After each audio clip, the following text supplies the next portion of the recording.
La ilaha illallah Muhammadun Rasulullah. Bismillahirrahmanirrahim. Assalamualaikum warahmatullahi wabarakatuh. Alhamdulillahi rabbil alamin. Nahmaduhu wa nasta'inu wa nastaghfir wa natubu ilaih wa na'udzu billahi min sururi anfusina wa min sayyiati a'malina. May yahdihillah fala mudilla lahu wa may yudlil fala hadiya lahu. Wa nusalli wa nusallim ala nabiyyina habibina Muhammadin sallallahu alaihi wasallam wa ala alihi wa ashabihi wa man tabi'ahum bi ihsanin ila yaumiddin wa ba'd. Hadirin jamaah salat subuh yang dimuliakan Allah, pertama-tama mari kita bersyukur kepada Allah Subhanahu wa taala alladzi ahyana ba'da ma amatana wa ilaihin nusur, bahwa Allah Subhanahu wa taala telah memberikan kepada kita pagi hari ini nikmat yang luar biasa. Allah memberikan kepada kita nikmat hidup. Ahyana, Allah telah hidupkan kita kembali ba'da ma amatana wa ilaihin nusur, dan nanti suatu saat kita akan dikembalikan kepada Allah untuk tanda kutip selamanya.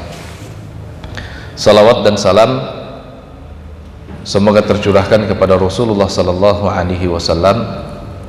Rasulullah sallallahu alaihi wasallam, hadirin yang dimuliakan Allah, dalam kitab Al-Bidayah wa Nihayah atau dalam kitab sirah-sirah nabawiyah seperti sirah Ibnu Hisam, dahulu disebutkan beliau ini orang yang amin, dan kita semua insya Allah paham itu. Tapi menariknya, ketika Rasulullah sallallahu alaihi wasallam tinggal di Mekah, ketika itu Rasulullah sallallahu alaihi wasallam tinggal di daerah Syi'ib Bani Hashim, lalu kemudian tinggal bersama istrinya di belakang Marwah, sekitaran belakang Marwah, arah ke Syi'ib Bani Amir. Rasulullah sallallahu alaihi wasallam bukan hanya dikenal tanda kutip sebagai orang yang amin, orang yang terpercaya, tapi sekali lagi menariknya, orang-orang memberikan kepercayaan itu dengan wadiah. Orang-orang menitipkan benda-benda hartawinya kepada Rasulullah sallallahu alaihi wasallam. Baik orang-orang tersebut adalah orang-orang yang tanda kutip simpati dengan Rasulullah, bahkan orang yang memusuhi Rasulullah. Sehingga ketika Rasulullah sallallahu alaihi wasallam mau hijrah, beliau mau meninggalkan kota Mekah menuju kota Madinah, maka salah satu amanah beliau kepada Ali bin Abi Thalib, selain menggantikan beliau di posisi tempat tidur, Ali bin Abi Thalib juga diperintahkan oleh Rasulullah sallallahu alaihi wasallam untuk mengembalikan wadiah, untuk mengembalikan titipan-titipan orang-orang yang menitipkan benda-benda berharganya atau benda-benda hartawinya kepada Rasulullah agar dikembalikan. Dan sekali lagi hadirin yang dimuliakan Allah, benda-benda yang dititipkan itu bukan hanya dititipkan oleh orang-orang yang simpati kepada Rasulullah, bahkan sekali lagi orang yang memusuhi Rasulullah karena tidak percaya dengan agama yang dibawa oleh Rasulullah sallallahu alaihi wasallam, tapi dalam masalah akhlak dan amanah mereka yakin kepada Rasulullah sallallahu alaihi wasallam. Maka dari sini hadirin yang dimuliakan Allah, kalau kita lihat dalam kitab-kitab fikih, maka kita akan mendapatkan kesepakatan para ulama, al-wadi'atu amanah. Wadi'ah, titipan itu adalah amanah, dan hukumnya bukan hanya mubah, wa yustahabbu qubuluha liman qama bil amanati fiha. Mustahab, sangat baik, atau bahasa lainnya sunnah hukumnya qabuluha, menerima wadi'ah liman qoma bil amanah fiha, bagi orang yang bisa menunaikan amanah tersebut. Ya, dan itu terjadi di zaman Rasulullah sallallahu alaihi wasallam sebagai bentuk salah satu instrumen muamalah. Orang-orang biasa menitipkan benda-benda tertentu kepada orang yang diamanahi atau orang yang dipercaya untuk dijaga gitu. Dan hari ini hadirin yang dimuliakan Allah, kalau kita lihat di akad keuangan syariah, salah satu bentuk akad itu adalah akad wadiah, yaitu kita menitipkan barang, atau dalam hal ini lebih tepatnya menitipkan uang. Uang ini kita titipkan ke lembaga keuangan syariah, lalu oleh lembaga keuangan syariah dipeganglah uang tersebut. Cuma dalam hal ini hadirin yang dimuliakan Allah mengalami pengembangan. Kalau dulu di zaman Rasulullah sallallahu alaihi wasallam, wadiah itu yadul amanah namanya. Al-wadi'atu yadul amanah. Wadiah di zaman Rasulullah sallallahu alaihi wasallam, titipan di zaman Rasulullah sallallahu alaihi wasallam bentuknya itu akad amanah. Seseorang misalnya menitipkan emas kepada orang lain. Nah, kalau orang yang dititipi itu bisa membantu orang tersebut, inilah bentuk dari firman Allah, ta'awanu 'alal birri wa taqwa. Tolong menolonglah kalian dalam kebaikan dan dalam takwa. Karena boleh jadi orang yang menitipkan sesuatu ke orang lain ini memang butuh dibantu. Kasus misalnya ada orang sengketa keluarga, kalau surat rumah dipegang oleh dia, nanti justru akan menimbulkan friksi dan perkelahian. Maka surat rumah, surat tanah, atau surat-surat berharga dititipkan ke orang lain. Kalau ada orang lain, pihak kedua bisa membantu pihak pertama ini, maka inilah maksud dari firman Allah, ta'awanu 'alal birri wa taqwa. Tolong menolonglah kalian dalam kebaikan dan takwa. Dan ini juga maksud dari Allah Subhanahu wa taala, fa in amana ba'dukum ba'dhan falyu'addil alladhi tumina amanatahu.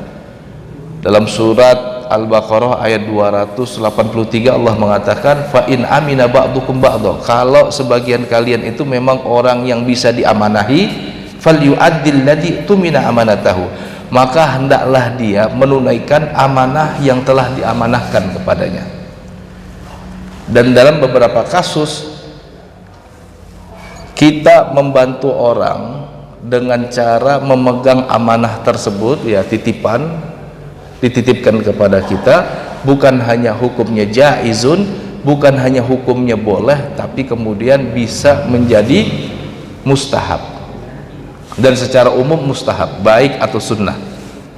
Bahkan dalam kasus-kasus tertentu bisa meningkat menjadi wajib, karena kita diwajibkan membantu orang di atas kebaikan dan takwa.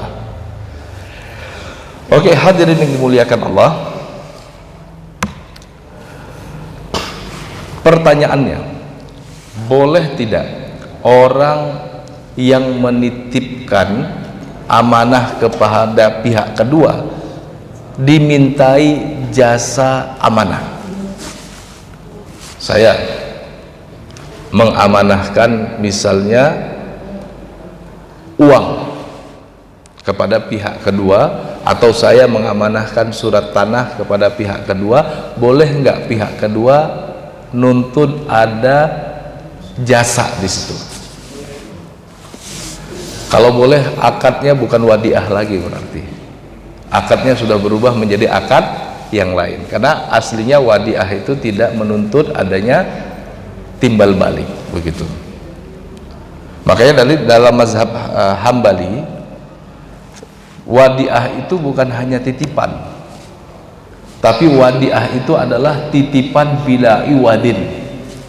Wadiah itu dalam mazhab Hambali diterjemahkan titipan tanpa ada iwad, titipan tanpa ada jasa, titipan tanpa ada biaya. Itu wadiah. Karena akad wadiah ini adalah akad tolong menolong. Orang atau pihak pertama butuh bantuan pihak kedua, bantuannya berupa menyimpan benda yang diamanahkan. Maka kalau sudah ada iwad, kalau sudah ada biaya, sekali lagi akadnya berubah dari amanah ke akad yang lain. Akad yang lain mungkin diantaranya adalah istijar, kita sewa jasa amanah. Oke. Pertanyaan selanjutnya, hadirin yang dimuliakan Allah, boleh nggak pihak yang diberi amanah menggunakan amanah tersebut? Sekali lagi, pihak yang diberikan amanah menggunakan amanah tersebut. Contoh kasus, misal langsung aja ya, kita ke akad keuangan kontemporer. Kita taruh uang di perbankan syariah, akadnya apa? Wadiah, nitip.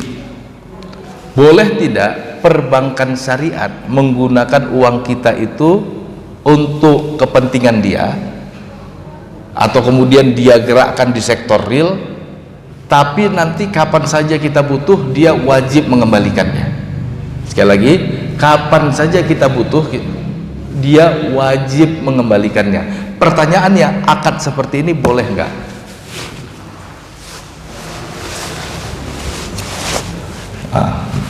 Masih ngambang. Contoh kasus, ada akad namanya dana tabungan haji, bukan talangan haji, tabungan haji. Tabungan haji itu kan beda dengan talangan haji. Kalau tabungan haji itu kita nitip uang di perbankan syariah, akadnya wadiah. Kita taruh uang di situ misalnya 5 juta. Kemudian tahun depan kita taruh 5 juta lagi, tahun depan kita taruh 15 juta, fix terkumpul 25 juta. 25 jutanya itu kemudian disetorkan kepada BPKH, lalu dibelikan porsi. Porsi itu kalau mungkin bahasa sederhana kita, antrian haji. Untuk bisa dapat porsi kan bayar 25 juta. Tapi kan nggak semua orang, tanda kutip orang Indonesia, punya dana fresh, dana segar 25 juta untuk beli antrian haji.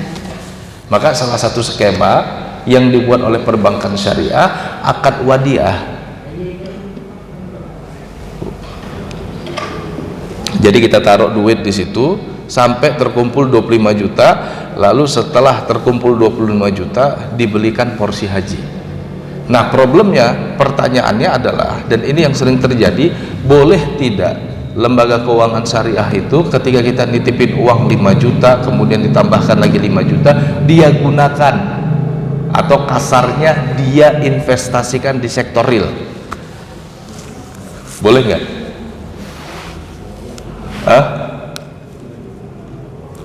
Boleh ya? Nah, di sini ulama ikhtilaf. Yang membolehkan mengatakan begini, inilah yang disebut al-wadi'atu yadal dhaman, wadiah dengan jaminan, bahwa pihak kedua dalam hal ini perbankan syariat begitu dititipi uang, taruh seperti kasus 5 juta tambah 5 juta tambah 15 juta, dalam perjalanan 5 juta tambah 5 juta tambah 15 juta, uang tersebut sebelum dia bayarkan ke BPKH, sebelum dia konversi kepada porsi haji, uang tersebut digunakan oleh dia, tapi dengan jaminan bahwa uang tersebut, satu, aman, tidak berubah nilainya, dua, kalau ternyata sewaktu-waktu al-mudi, orang yang menitipkan uang tersebut, narik uangnya dalam keadaan utuh, terjamin bisa ditarik sama dia. Dan ini yang dikukuhkan dalam fatwa DSN, Dewan Syariah Nasional, bahwa akad al-wadi'ah yadad dhaman itu boleh berdasarkan skema yang kita ceritakan tadi, bahwa uang tersebut ketika digunakan ada jaminan bahwa ketika diambil, ditarik, uangnya utuh, tidak berkurang. Karena uangnya utuh tidak berkurang, maka tidak ada kerugian yang didapatkan oleh mudi atau orang yang nitipkan barang. Sampai di sini paham, Pak? Ini kalau belajar fikih muamalah memang harus pakai kopi temannya, ya. Nah, kalau paham saya tambahkan. Tapi sebagian ulama mengkritik akad ini. Sebagian ulama kontemporer, pakar keuangan juga, keuangan syariah juga, mereka melakukan kritik kepada model atau skema akad ini karena dianggap ini sebenarnya akad atau model akad qard. Ini akadnya akad pinjaman. Lebih tepat akad ini disebut akad pinjaman, utang yang diberikan oleh mudi atau oleh nasabah kepada pihak perbankan syariah. Makanya pihak perbankan syariah bisa menggunakan uang tersebut seluas-luasnya. Akad ini lebih cocok kalau dibilang akadnya akad al-qardu atau akad utang. Jadi kita mengutangkan kepada pihak perbankan syariah, oleh perbankan syariah digunakan seluas-luasnya, entahkah itu untuk investasi di sektor real atau untuk apapun. Maka oleh karena itu, hadirin yang dimuliakan Allah, ulama kedua mengatakan kalau akadnya adalah akad qard atau lebih cocok akadnya akad qard, maka berlakulah kaidah akad qard, berlakulah kaidah akad utang piutang, bahwa akad utang piutang itu adalah akad sosial, akad ta'awuni, bukan akad bisnis, maka tidak boleh jaro fihi naf'an. Karena kata Nabi SAW, kullu qardin jaro fihi naf'an fahuwa riba. Setiap utang piutang yang ditarik keuntungan, apakah keuntungannya itu nominal atau non nominal, maka itulah riba. Gitu.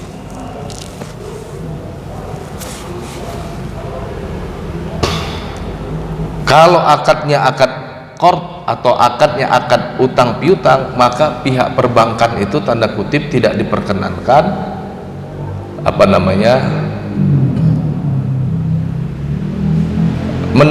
memberikan hibah misalnya, atau memberikan hadiah, atau membuat orang yang memberikan utang itu mendapatkan keuntungan gitu.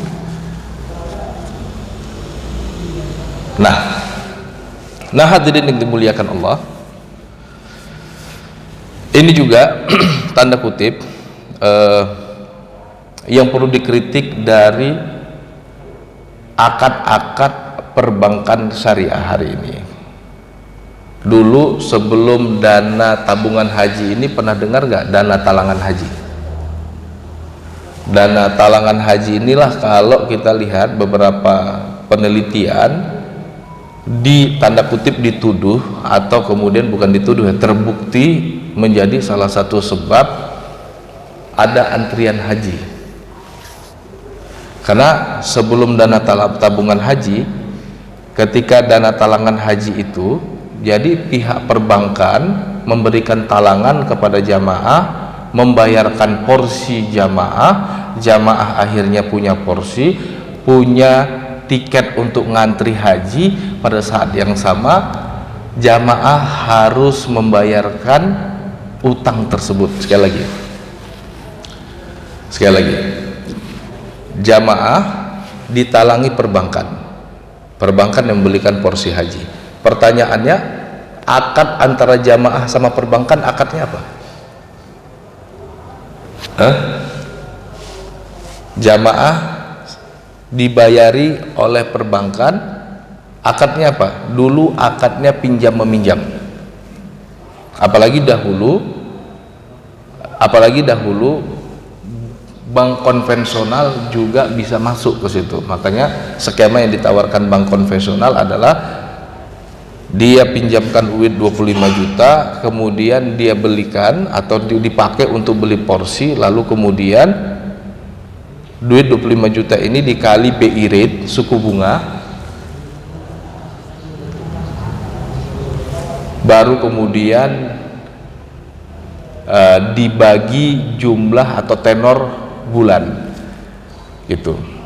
Jadi 25 juta misalnya, kalau BI rate nya itu 14%, berapa tuh kira-kira? Atau 25 juta kali 10% aja, berarti bunganya 2.500.000, dibuat flat. 25 juta tambah 2.500.000 berarti 27.500.000. Kalau tenor pengembalian itu adalah 12 bulan, tinggal dibagi 12. Kalau tenor waktu pengembalian 24 bulan, tinggal dibagi 24. Pertanyaannya hadirin yang dimuliakan Allah, akad seperti ini boleh nggak? Boleh nggak? Nggak boleh. Kenapa? Karena akadnya akad riba. Lalu kemudian kalau akad riba ini dipakai untuk haji bagaimana?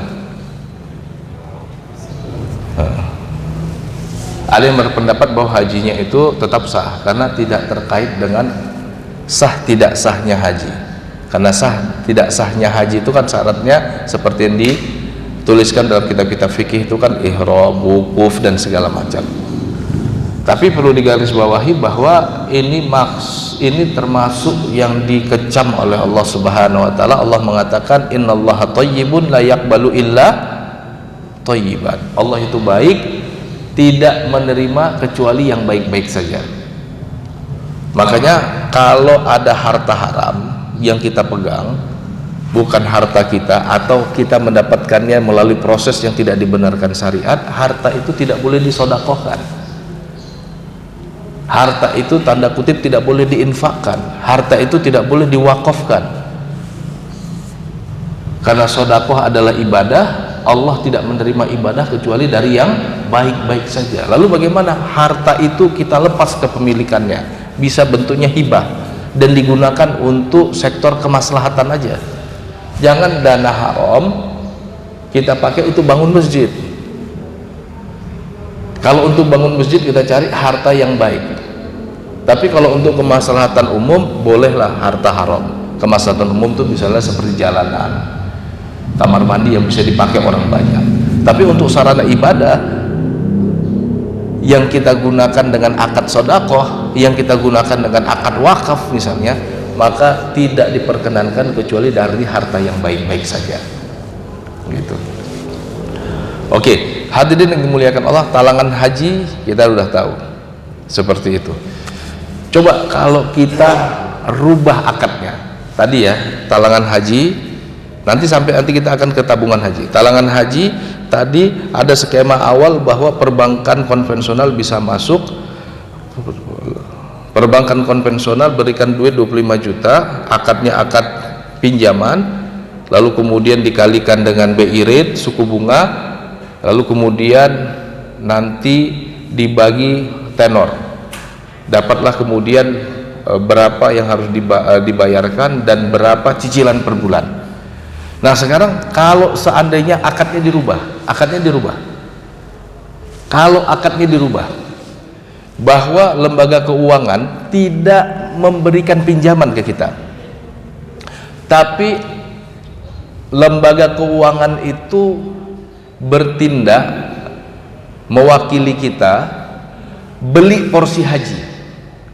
Dia bayarkan porsi haji 25 juta, lalu dia jual lagi ke kita dengan akad murabahah, harganya jadi 27.500. Pertanyaannya boleh nggak? Sekali lagi Pak, sekali lagi, pihak perbankan bertindak mewakili kita, beli porsi haji atas nama kita. Dia beli atas nama kita, dia bayarkan kepada BPKH atau dia bayarkan kepada Kementerian Haji dan Umrah 25 juta, dapatlah porsi haji, dapatlah kartu antrian kita, nomor antrian kita, lalu dia jual lagi ke kita dengan harga yang lebih mahal. Taruhlah cara ngitungnya seperti tadi, akhirnya didapati angka 27.500 dengan perjanjian dibayar atau dilunasi dalam tempo 1 tahun, dapatlah kemudian cicilan per bulan sekian. Pertanyaannya, boleh nggak kalau akadnya seperti ini? Boleh, ini namanya murabahah. Walaupun sebenarnya dengan akad pertama tipis banget, hampir saja kita bilang sebetulnya itu juga dia. Tapi bedanya ketika ada akad atau perjanjian, yang pertama ngomong ini utang, yang kedua ngomong ini murabahah. Tapi karena perbedaan akad dan substansi daripada akad tersebut, berubahlah status hukum. Begitu. Nah, kira-kira hadirin yang dimuliakan Allah, dengan sistem seperti ini maslahat enggak? Ini ada orang pengen haji tapi dia nggak punya duit 25 juta pada hari itu juga, nggak punya dana segar, nggak punya dana fresh, lalu kemudian dibantu dengan akad-akad tadi, maslahat nggak? Makanya dahulu dana talangan haji itu dianggap baik, sampai kemudian dirubah akad-akadnya. Yang boleh berinteraksi dengan jamaah haji adalah perbankan syariat, dirubah akad-akadnya. Tapi kalau gara-gara itu akhirnya semua orang bisa beli porsi haji. Saat ini kalau ceritanya haji mulu, karena biasanya ini terjadi di skema haji, nanti juga terjadi di skema yang lain, rumah misalnya atau benda-benda yang lain. Oke, kembali, kalau gara-gara itu ternyata semua orang bisa beli porsi haji, apa yang terjadi? Bludak. Semua orang bisa beli porsi haji karena bisa mengajukan kepada perbankan syariat dengan akad yang seperti tadi, lalu kemudian bludak, sehingga antriannya bisa sampai 26 tahun. Maka kita katakan akad ini maslahat enggak? Akad ini maslahat tapi mendatangkan mafsadat, karena akhirnya antrian haji jadi meludak sampai 26 tahun, bahkan dahulu ada daerah-daerah tertentu 40 tahun. Antrian ini menciptakan kezaliman. Kenapa? Orang yang benar-benar mampu, baik secara finansial maupun secara fisik, akhirnya harus ngantri. Ketika dia mampu secara finansial, usianya 50 tahun, ngantri 20 tahun, akhirnya di usia 70 tahun sudah pikun. Zalim nggak ke dia? Zalim nggak nih Pak? Zalim. Orang yang benar-benar mampu istitoah secara finansial dan fisik, akhirnya tidak bisa menunaikan haji pada saat itu juga. Entah kemudian dia nanti wafat, atau kemudian dia pikun, atau kemudian dia sakit kronis sehingga dia tidak bisa menunaikan haji. Padahal di usia 50 tahun dengan keuangan dia yang baik, fisik dia yang sehat, dia bisa melaksanakan haji.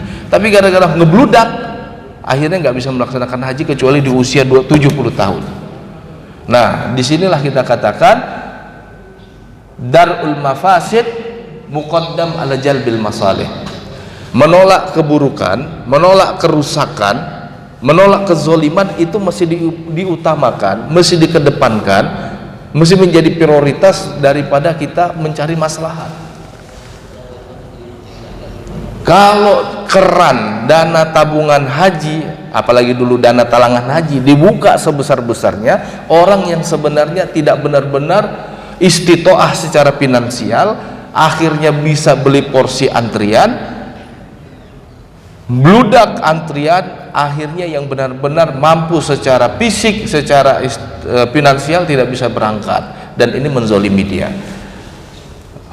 Maka dana talangan haji perlu dievaluasi, begitu juga dana tabungan haji, karena haji itu kan kata Allah, lillahi ala nasi hijjul baiti man istata'a ilaihi sabila. Yang mampu saja yang haji, yang setengah mampu tidak menjadi prioritas. Apalagi yang direkayasa mampu, yang maksa-maksa diri untuk ngutang, yang maksa-maksa diri harus jual aset kanan kiri muka belakang, berarti kan sebenarnya secara finansial dia tidak benar-benar mampu. Makanya nanti syarat haji itu salah satunya adalah al-istita'ah atau kemampuan. Begitu juga hadirin yang dimuliakan Allah, kita lompat dikit. Kalau ternyata kasus tadi usia 50 tahun dia mampu, tapi kemudian nggak berangkat, usia 70 tahun baru dapat kesempatan haji. Pada saat itu misalnya dia udah pikun, pertanyaannya masih wajib haji nggak? Masih wajib haji nggak? Dia sudah tidak wajib haji lagi, karena syarat wajib haji itu selain muslim, akil dan baligh. Ini udah nggak berakal lagi, udah pikun. Maka orang pikun jangan diberangkatkan haji. Hajinya juga nggak sah, dia nggak wajib dan juga nggak sah karena nggak akil. Orang sholat nih mabok, sholatnya sah nggak? Orang sholat nih dalam keadaan kesurupan, orang nih sholat dalam keadaan nggak sadar, orang sholat dalam keadaan gila, nggak ingat dia siapa, sholatnya sah nggak? Haji juga gitu. Tapi Ustadz ini udah ngantri 20 tahun. Ngantri 20 tahun tidak menunjukkan kalau dia akhirnya menjadi tetap wajib haji. Kalau sudah pikun sudah tidak wajib haji dan tidak usah diberangkatkan, nanti nyusahi orang banyak. Begitu. Siapa yang mau ngurus kalau dia lompat dari lantai 20? Gitu. Nah, oke gitu. Kembali hadirin yang dimuliakan Allah, wa yustahabbu qubuluha liman qama bil amanati fiha. Wadiah itu hukumnya, hukum asalnya mustahab, sunnah kalau bahasa kita. Sunnah hukumnya menerima wadiah, menerima titipan, liman qoma bil amanati fiha, bagi orang yang bisa menerima amanah tersebut. Pertama, hal inilah maksud dari firman Allah, fa in amina ba'dukum ba'dhan falyu'addil alladhi utumina amanatahu. Kalau sebagian kalian itu memberikan amanah kepada sebagian yang lain, maka hendaklah orang yang diberikan amanah itu menjalankan amanah tersebut sebagaimana amanah yang diamanahkan. Ini juga maksud dari hadis Rasulullah SAW, adil amanata ila man i'tamanaka, tunaikan amanah itu kepada orang yang memberikan kamu amanah, wala takhun man khanaka, jangan sampai engkau berkhianat atas amanah yang diamanahkan kepadamu.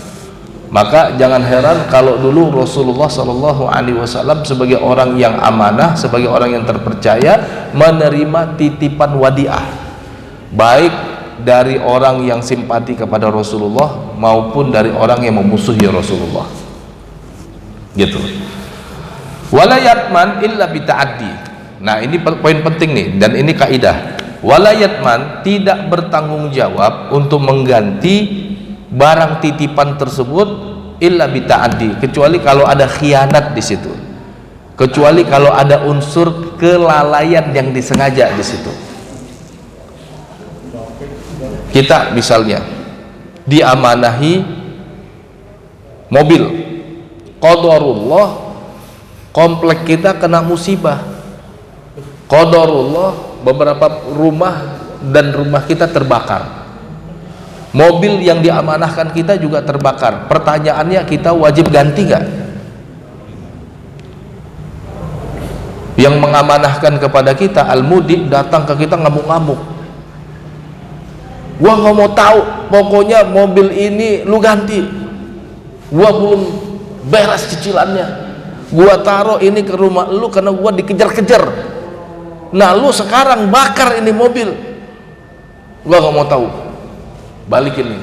Maka kita katakan wala yatman illa bita'addi, orang yang dititipi amanah tidak mengganti atau tidak mempertanggungjawabkan amanah tersebut, kecuali kalau rusaknya benda yang diamanahkan tersebut disebabkan khianat atau disebabkan kelalaian yang disengaja. Kalau ternyata kasusnya seperti itu, tidak ada doman, tidak ada tanggung jawab, tidak ada tanggung jawab, tidak ada kewajiban kita untuk mengembalikan mobil yang telah diamanahkan kepada kita, karena bukan karena kemauan kita dan bukan karena kelalaian kita, ini di luar kuasa kita. Beda halnya kalau ternyata sepeda yang diamanahkan kepada kita, kita lalai, sengaja, kita kesel ada orang titipin sepeda di rumah kita, tapi kita terima, titip ya, ya udah taruh aja situ, tapi taruh aja situ di depan pagar, nggak dimasukkan ke dalam, sengaja nggak mau menjaga amanah tersebut, walaupun sudah terucap dari lisan dia menerima amanah tersebut. Ditaruh sepeda tersebut di depan pagar, sehari aman, hari besok hilang. Maka kalau seperti ini menjadi tanggung jawab dia karena kelalaiannya disengaja. Padahal dia ketika dititipin sudah siap menerima titipan itu, walaupun dengan lisan ya udah taruh aja situ. Jadi kalau kita merasa tidak siap dengan amanah, sampaikan, aduh maaf Pak, saya nggak bisa dititipi sepeda, ini di rumah juga barang udah banyak, Ntar kalau titip sepeda taruh di mana, dan kalau hilang tanggung jawab siapa? Jadi kalau tidak sanggup, nyatakan dari awal tidak sanggup. Jangan sampai terima amanah lalu kemudian kita lalai. Begitu lalai kita dimintai tanggung jawab, kita tidak siap memikul tanggung jawab, atau tidak siap doman namanya. Kalau perbankan syariat nih, perbankan syariat itu kan akadnya al-wadi atau yadad doman, titipan. Mereka menyatakan siap, apapun ceritanya titipan ini akan kami kembalikan kapan saja titipan ini diminta. Ada akad di mana doman atau tanggung jawab itu dinyatakan oleh perbankan syariat.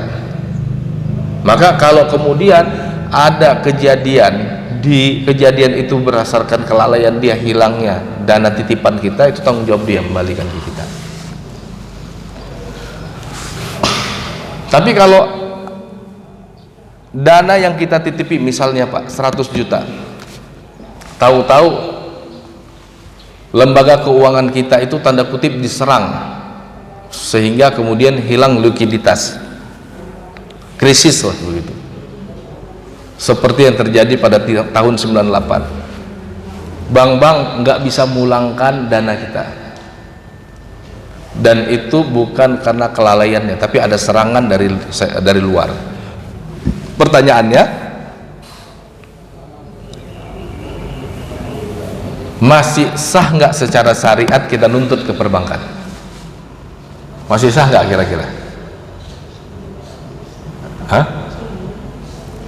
Aslinya secara syariat kita sudah tidak sah nuntut kepada perbankan, karena itu di luar ikhtiar mereka. Tapi dalam regulasi kita biasanya ada LPS, lembaga penjamin, begitu. Oke, kita lanjutkan. Wa qaulul muda maqbulun fi raddiha 'alal mudi. Wa qaulul muda maqbulun fi raddiha 'alal mudi.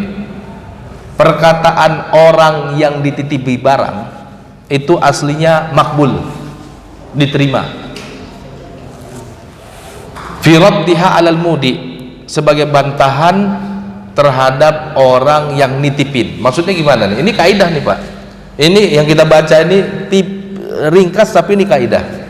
Nanti kalau Bapak jadi hakim, kasusnya itu dalam wadiah, yang kita baca ini adalah kaidah-kaidahnya, bahwa al-muda, orang yang dititipi amanah, begitu digugat oleh orang yang nitipin amanah, dititipin dan nitipin, maka orang yang dititipi ini ketika mengatakan saya tidak bersalah dalam hal ini, saya sudah menjalankan ini sesuai dengan SOP begitu, atau kalau dalam kasus kecil adalah saya udah taruh sepedanya di dalam rumah, sudah saya amankan, tapi memang malingnya keterlaluan, masuk ke rumah ambil sepeda itu. Maka perkataan orang yang dititipi ini lebih didahulukan daripada gugatan orang yang nitipi, karena aslinya orang yang dititipi itu adalah orang amanah.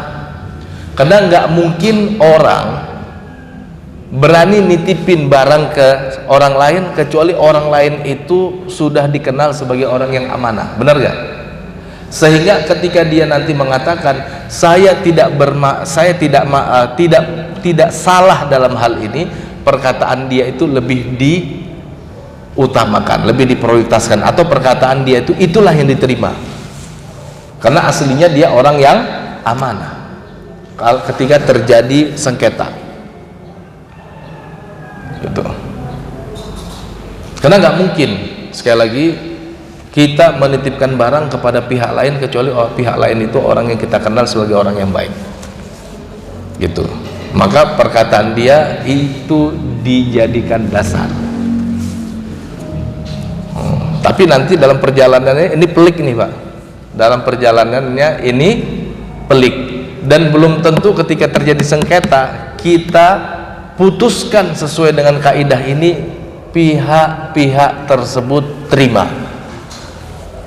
belum tentu. Itulah sebabnya dahulu ada ayat turun mengkritik sahabat Ansor. tanda kutip ini sebenarnya manusiawi. Ketika kita sengketa, tahu-tahu kita merasa di atas kebenaran tapi disalahkan hakim, lalu kemudian kita merasa tidak terima dan kita nyatakan ketidakterimaan ini. Itulah yang terjadi dulu di zaman Rasulullah SAW ketika Zubair ibn al-Awwam sengketa dengan salah seorang sahabat Ansor, dan sahabat Ansor ini ahli Badar. Artinya beliau ini adalah orang yang sudah dijamin masuk surga, tapi secara manusiawi kadang ada penolakan, sekalipun yang menjadi hakim adalah Rasulullah. Maka kemudian turun ayat mencela perbuatan sahabat Ansor ini, fala warabbika la tu'minun hatta tuhakimuka bima syajara bainahum. Maka sekali-kali demi Allah, kalian itu tidak beriman sampai kalian tunduk dengan apa yang ditetapkan Allah dan Rasulnya. Dalam hal ini juga maksud saya, ketika kita sengketa lalu kemudian seorang hakim menetapkan berdasarkan ijtihadnya yang benar adalah lawan kita, maka kita juga harus belajar menjadi orang yang siap dengan syariat tersebut, menjadi orang yang siap menerima keputusan berdasarkan Al-Quran dan Sunnah tersebut. Dan ini berat sekali. Wa alaihi ayyahfadhaha fi hirzi misliha wa idza tuliba biha falam yukhrijha ma'al qudrati 'alaiha hatta taltafid dhamina. Nah, terakhir hadirin yang dimuliakan Allah, saya ringkas saja bahwa orang yang dititipi barang atau dititipi sesuatu, ayyahfadhaha, dia harus jaga barang titipan tersebut, fi hirzi misliha, sebagaimana dia menjaga barangnya. Wa idza tuliba biha falam yukhrijha ma'al qudrati 'alaiha hatta talifat dhamina. Kalau seandainya barang tersebut yang dititipkan diminta oleh pihak yang menitipkan, falam yukhrijha, namun yang pihak yang dititipi tidak mengeluarkan atau tidak mengembalikan barang tersebut, padahal dia mampu, udah diminta-minta, Pak Hendro, duit 25 juta yang kemarin saya titipin, saya mau ambil. Oh iya, tenang aja, sebentar. Sebenarnya Pak Hendro bisa balikkan uang itu, tapi entar tahu-tahu hilang domina, maka Pak Hendro harus bertanggung jawab, karena sebenarnya beliau mampu mengembalikan uang tersebut tapi tidak dikembalikan segera, tahu-tahu hilang, beliau pihak yang bertanggung jawab. Nah, hadirin yang dimuliakan Allah, sebagai kesimpulan, wadiah ini yang kita ceritakan ini, sekalipun sebenarnya ini diambil dari fikih klasik, tapi masih relate. Dan ini salah satu instrumen syariat untuk menjawab problematika khususnya keuangan kita.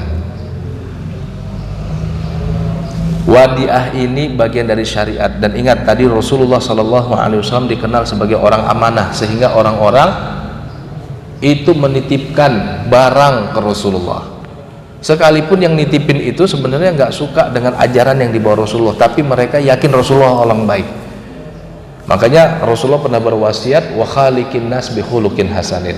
Kamu kalau bergaul dengan manusia, pergaulilah mereka dengan akhlak yang baik. Dan ini yang dilakukan Rasulullah, sehingga orang-orang dahulu percaya kepada Rasulullah sekalipun mereka tidak terima dengan ajaran tauhid, dengan akidah yang dibawa oleh Rasulullah. Maka sudah saatnya kita juga berakhlakkan dengan akhlak Rasulullah. Terakhir, mudah-mudahan wadiah dan akad-akad yang diajarkan Allah dan Rasulnya ini bisa menjadi solusi bagi kehidupan kita. Wallahu a'lam bishawab. Ini saja saya kembalikan kepada Ustaz Amin. Walhamdulillahirabbil alamin.